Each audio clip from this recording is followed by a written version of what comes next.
sahabat LCD Ministry, bagaimana kabar saudara pagi hari ini? Tentunya ketika kita bangun, kita semua berada dalam keadaan baik karena kasih setia Tuhan yang selalu menyertai kehidupan setiap kita. Pagi hari ini berjumpa lagi bersama dengan saya dalam renungan pagi LCD Ministry. Mari siapkan hati dan pikiran kita untuk mau ditaburi kebenaran firman Tuhan. Mari kita bersaat teduh sejenak dan kita berdoa. Bapa, pagi hari ini kami menaikkan ucapan syukur kami. Terima kasih untuk sepanjang malam yang sudah berlalu. Kau menjaga, melindungi, bahkan memberkati kami sehingga kami boleh bangun di pagi hari dengan tubuh yang sehat dan diberkati. Bapa yang baik, sebelum kami melanjutkan segala kegiatan aktivitas kami datang kepadamu dengan kerendahan hati kami, membawa hidup kami untuk mau ditaburi kebenaran firman-Mu yang akan menjadikan kami kuat di sepanjang hari ini, yang akan membuat kami tetap bersuka cita dan bersemangat menjalani hari-hari kami. Berfirmanlah Engkau Bapa melalui hamba-Mu, kami siap mendengarkan di dalam nama Tuhan Yesus Kristus. Haleluya, amin. Puji Tuhan, sahabat yang terkasih di dalam Tuhan. Pagi hari ini ayat firman Tuhan diambil dari 2 Korintus 4 ayat yang ke-18 yang berkata, sebab kami tidak memperhatikan yang kelihatan melainkan yang tak kelihatan. Karena yang kelihatan adalah sementara, sedangkan yang tak kelihatan adalah kekal. Saudara yang terkasih, sahabat LCD Ministry, manusia memiliki kecenderungan untuk percaya pada apa yang mereka lihat sehingga menjadi tidak fokus akan kehidupannya, terlebih akan kehidupan kekristenannya. Mari kita menyimak kata memperhatikan dalam ayat ini.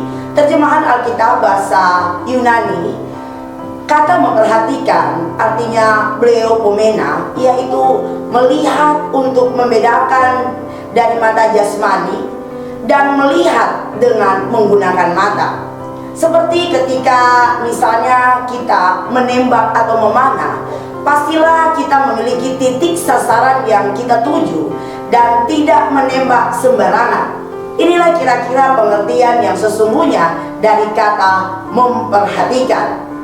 Saudara yang terkasih di dalam Tuhan kita Yesus Kristus, kebanyakan kegagalan yang sering terjadi dalam kehidupan kita adalah karena kita tidak fokus dengan apa yang sesungguhnya menjadi prioritas utama di dalam hidup kita, atau apa yang bukan menjadi fokus kehidupan kekristenan kita. Nah, dari ayat ini kita melihat ada dua hal yang seharusnya tidak menjadi fokus atau tidak menjadi sasaran perhatian dari orang Kristen, yaitu yang pertama adalah apa yang kelihatan.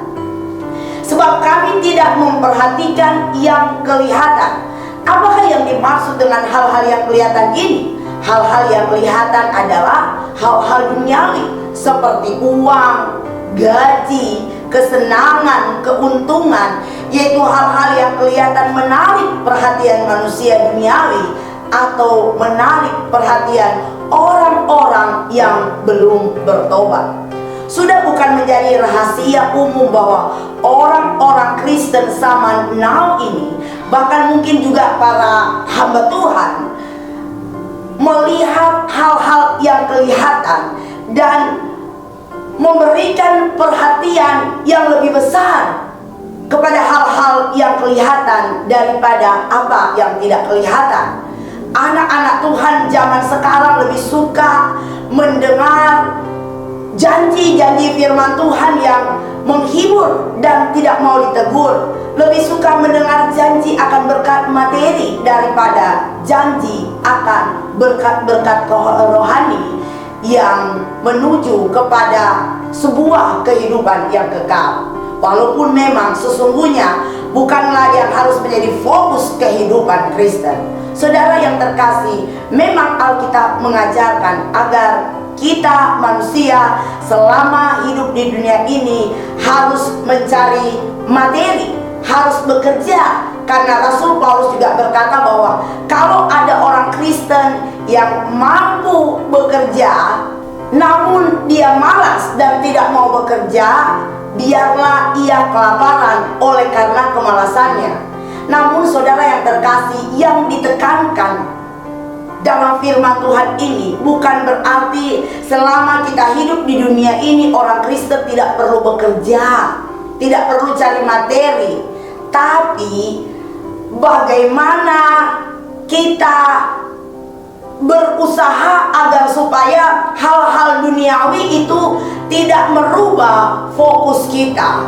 Bagaimana agar supaya fokus kita bukan kepada materi, tetapi kepada hal-hal rohani.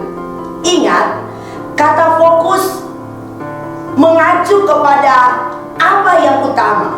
Oleh sebab itu Yesus berkata, carilah dahulu kerajaan Allah dan kebenarannya, maka semuanya itu akan ditambahkan kepadamu. Matius 6 ayatnya yang ke-33.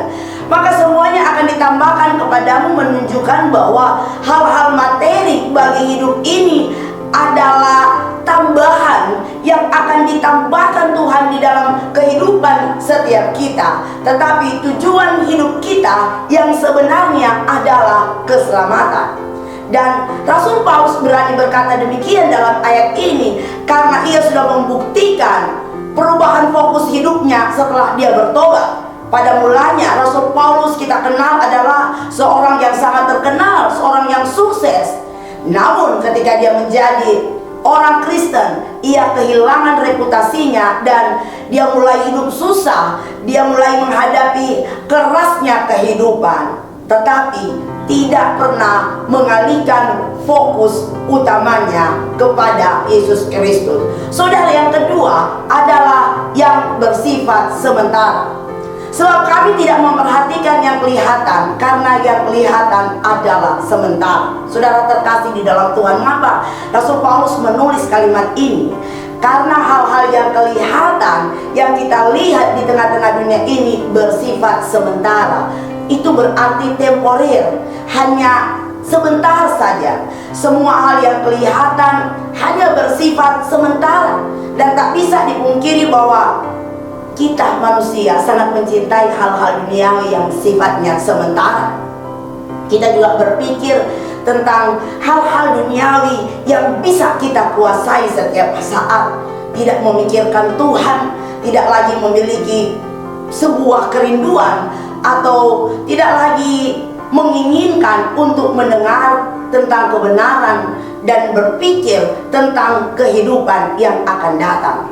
Saudara, firman Tuhan berkata, sebab mereka yang hidup menurut daging memikirkan hal-hal yang dari daging, tetapi mereka yang hidup menurut roh memikirkan hal-hal yang dari roh. Tetapi kamu tidak hidup dalam daging, melainkan dalam roh, jika memang roh Allah diam di dalam kamu. Tetapi jika orang tidak memiliki roh Kristus, ia bukan milik Kristus. Roma 8 ayat 5 sampai dengan 9 menyatakan dengan benar bahwa manusia yang hidup dengan kedagingannya atau manusia yang hidup dengan dunia ini bukan milik Kristus. Saudara, apa yang kelihatan atau hal-hal duniawi adalah sementara, dan itu yang membuat fokus hati kita berubah.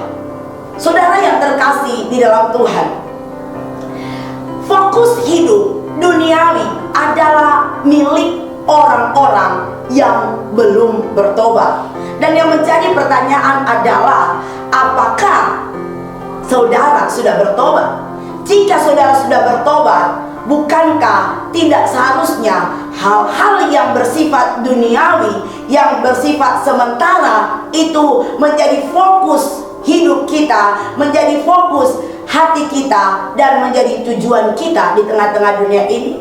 Jadi saudaraku, dua hal, yaitu yang pertama hal-hal yang kelihatan, dan yang kedua hal-hal yang sementara, hendaklah tidak menjadi fokus hati dan hidup kita di tengah-tengah dunia ini. Lalu apa sih yang seharusnya menjadi fokus hidup kita sebagai orang percaya? Yang pertama adalah hal-hal yang tidak kelihatan. Itu yang harus menjadi fokus kita sebagai orang percaya. Firman Tuhan, sebab kami tidak memperhatikan apa yang kelihatan, melainkan yang tak kelihatan. Saudara, Dr. R.L. Hermes berkata, arahkan perhatian Anda dan arahkan hidup Anda kepada apa yang melampaui penglihatan mata fisikal Anda. Mantapkan hati Anda dan arahkan hidup Anda kepada apa yang melampaui materi dunia yang kelihatan. Mantapkan hati Anda dan tujuan hidup Anda dan kerinduan hati Anda bukan kepada hal-hal yang kelihatan, tetapi kepada hal-hal yang tidak kelihatan. Saudara, bukankah inilah esensi dari iman? Iman adalah dasar dari segala sesuatu yang kita harapkan dan bukti dari segala sesuatu yang tidak kita lihat. Ibrani 11 ayat 1. Banyak orang tidak pernah melakukan ini karena orang-orang yang tidak percaya atau orang-orang yang belum bertobat dibutakan oleh iblis agar mereka tidak menerima hal-hal yang dari Allah. Itulah sebabnya mengapa Rasul Paulus menyebut mereka sebagai manusia duniawi. Hanya orang-orang yang telah bertobat yang mampu melihat dan yang mampu mengarahkan hidupnya kepada apa yang tidak kelihatan oleh kasat mata. Saudara yang terkasih, sahabat El Shaddai Ministry, John Wengel menegaskan bahwa banyak hal yang sekarang ini benar-benar tidak kelihatan akan menjadi kelihatan saat ketika perjalanan iman kita sampai pada garis akhir. Itu terdapat di dalam sebuah buku yang ditulis oleh John Albert Bengel. Saudara yang terkasih, suatu hari nanti kita akan melihat Yesus.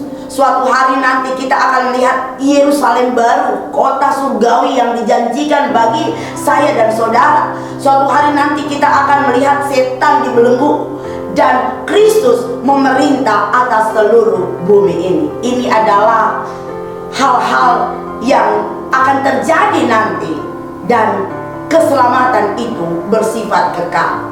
Ini adalah hal-hal yang harus kita pikirkan sebagai anak-anak Tuhan. Kita harus perhatikan, dan hal itu harus bisa kita lalui karena iman yang ada di dalam kehidupan kita. Saudaraku yang terkasih dalam Tuhan, marilah kita melakukannya dengan mata yang tertuju kepada Yesus yang memimpin kita dalam iman dan yang membawa iman kita kepada kesempurnaan, yang dengan mengabaikan kehinaan tekun memikul salib, ganti sukacita yang disediakan bagi Dia yang sekarang duduk di sebelah kanan takhta Allah. Saudara yang terkasih, Ibrani 11 ayat 6 berkata, tetapi tanpa iman tidak mungkin orang berkenan kepada Allah. Sebab barang siapa berpaling kepada Allah, ia harus percaya bahwa Allah ada dan bahwa Allah memberi upah kepada orang yang sungguh-sungguh mencari Dia. Yang kedua, kita harus mengarahkan fokus hidup kita kepada hal-hal yang bersifat kekal. Sebab kami tidak memperhatikan yang kelihatan, melainkan yang tak kelihatan. Karena yang kelihatan adalah sementara, sedangkan yang tak kelihatan adalah kekal. Itulah nats pokok kita pada hari ini. Saudara, hanya orang-orang yang sudah hidup baru atau yang sudah bertobat yang akan memiliki fokus hidup yang terarah, fokus hidup yang benar pada hal-hal yang bersifat kekal. Tetapi apa yang dulu merupakan keuntungan bagiku, kata Rasul Paulus, sekarang kuanggap rugi karena Kristus. Malahan segala sesuatu kuanggap rugi karena pengenalan akan Kristus Yesus Tuhanku lebih mulia daripada semuanya. Oleh karena Dialah aku telah melepaskan semuanya itu dan menganggapnya sebagai sampah supaya aku memperoleh Kristus. Filipi 3 ayat 7 dan sampai 8 mengatakan ini dengan jelas. Saudara-saudara, seseorang yang sudah bertobat pasti dia akan menganggap sampah hal-hal duniawi. Pengenalan akan Yesus dan kebenaran melalui firman-Nya akan membawa seseorang itu kepada hal yang bersifat kekal, sehingga orang itu akan hidup dalam ketaatan dan fokus hidup yang benar yang hanya tertuju kepada Kristus. Dan itu semua hanya bisa sekali lagi dilakukan oleh orang-orang yang sudah bertobat dan yang sudah mengalami perubahan di dalam hidupnya. Saudaraku yang terkasih dalam Tuhan, saya akan memberikan gambaran 4 contoh, 4 perubahan yang terjadi pada diri orang-orang yang telah bertobat. Yaitu yang pertama, pikiran, change of mind.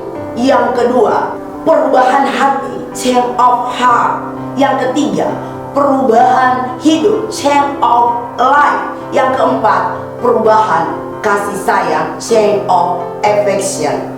Saudara yang terkasih di dalam Tuhan, sahabat LCD Ministry, jadi orang-orang yang sudah bertobat, yaitu orang-orang yang sudah mengalami perubahan pikiran, perubahan hati, perubahan hidup, dan perubahan kasih sayang, akan memfokuskan hidupnya kepada hal-hal yang tidak kelihatan, atau hal-hal rohani, atau juga hal-hal surgawi yang bersifat kekal. Saudara yang diberkati Tuhan, bagaimana dengan kita? Apakah hal-hal yang bersifat kekal melingkupi hidup kita di sepanjang waktu? Apakah hal-hal yang bersifat kekal memotivasi kita setiap waktu, sehingga semakin hari kita semakin hidup menyenangkan hati Tuhan, semakin hari semakin hidup berkenan kepada Tuhan, semakin hari semakin mengarahkan pikiran, hati, serta perbuatan kita seturut dengan kehendaknya? Mari jadikan ini semua sebagai dasar perencanaan di dalam hidup kita. Mari jadikan ini sebagai sebuah dasar pemikiran dan pertimbangan. Jadikan ini sebagai dasar hidup dan tindakan kita. Mari arahkan pandangan kita ke dalam hal-hal yang sifatnya kekal, dan mari kejarlah hal-hal yang bersifat kekal dengan fokus kita selalu terarah dan memandang kepada hadiah dari akhir perlombaan. Saudara yang terkasih, seorang pelari tidak akan menoleh ke kanan atau ke kiri, tetapi dia akan tetap berkonsentrasi penuh dan fokus, serta mengarahkan pandangannya kepada hadiah atau piala yang akan dia terima. Dan itulah yang memotivasi seorang pelari untuk dia berlari cepat, untuk dia menjadi pemenang. Saudara, ia melangkah sejauh-jauhnya untuk segera mencapai garis akhir dan memenangkan perlombaan tersebut. Ini adalah keputusan yang paling penting di dalam sejarah hidup kekristenan kita sebagai orang percaya. Saudara yang terkasih di dalam Tuhan, sahabat LCD Ministry, mari jangan mengambil resiko untuk tidak melakukan hal-hal yang esensi dalam kehidupan kekristenan kita. Saudara, kita tidak tahu kapan pintu pertobatan itu masih terbuka dan masih berlaku bagi kita. Mungkin pintu pertobatan sudah ditutup besok, dan jika demikian kita telah mengambil resiko yang sudah pasti akan membawa kita kepada kebinasaan. Hari ini ketika saudara mendengarkan kebenaran firman Tuhan, jangan keraskan hati, tapi buatlah keputusan yang tepat sebelum semuanya terlambat. Saudara, sekali lagi, jangan fokus akan dunia ini, tetapi mari alihkan pandangan kita, alihkan fokus hidup kita kepada kehidupan yang kekal yang Tuhan janjikan bagi kita. Sehingga semakin hari kita semakin terarah, semakin hari kita semakin melakukan hal-hal yang baik, semakin hari kita semakin menjadi sempurna, sama seperti Yesus Tuhan kita yang sempurna. Amin. Haleluya. Kita berdoa.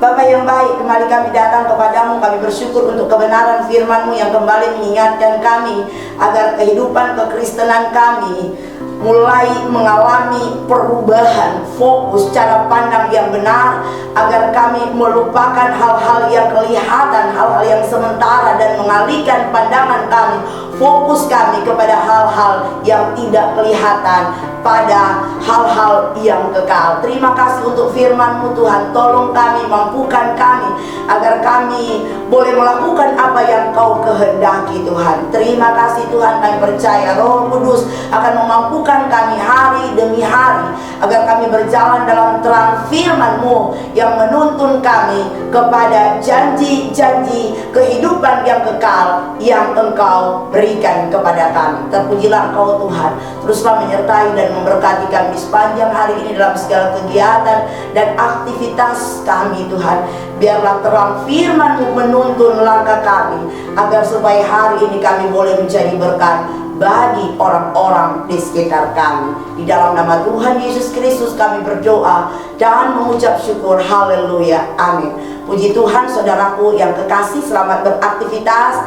Tetap jaga kesehatan dengan melakukan prokes seperti yang dianjurkan pemerintah. Tetap semangat, tetap bersuka cita, tetap mengucap syukur. Arahkan fokus kita kepada Tuhan. Jadilah berkat dimanapun saudara berada. Salam kasih dari saya dan keluarga besar King Mi El Shaddai Batam. Selamat pagi, Tuhan Yesus memberkati. Shalom.